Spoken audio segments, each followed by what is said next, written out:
Здравейте! Вече 2 седмици официално сме част от еврозоната. Най-големият въпрос, който всички ми задават е: какво се случва с имотите сега, след като вече плащаме в евро? Ако трябва да опиша ситуацията с една дума, тя е зрялост. Големия страх, че цените ще излетят в космоса в деня на приемане на валутата, се оказа неоправдан.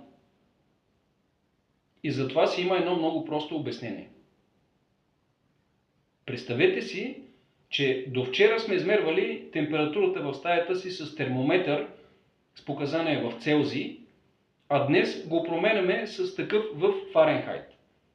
Цифрите на екрана се променят, но в стаята не е станало по-топло.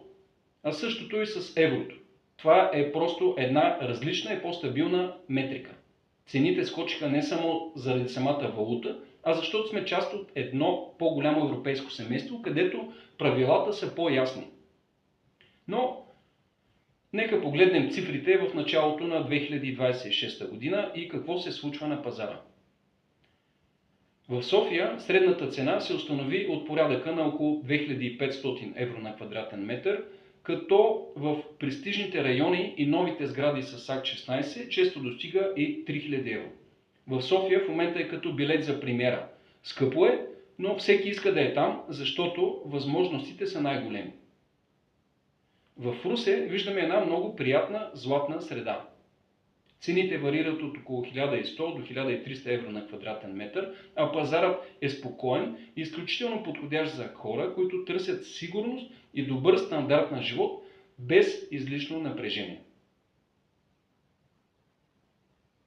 В началото на януари какво наблюдаваме? Има раздвижване спрямо декември, като броя на запитванията от купувачи са скочили с близо 15%. И на въпроса защо сега, просто пазара в момента е като чайник, който току-що е започнал да свири. Хората спряха да чакат да видят какво ще стане и разбраха, че парите в банката не са толкова атрактивни, колкото притежанието на реален актив. От друга страна, продавачите също се активизираха и изкараха нови оферти, за да хванат вълната на интерес. Но да видим кой купува и какво да очакваме. Днес на пазара има два типа хора. От една страна са инвеститорите, които търсят имоти, които да работят за тях, с доходност от порядъка на 5-6%. А от друга страна имаме млади семейства, за които това е първи дом. Но има и добра новина, защото кредитите са предвидими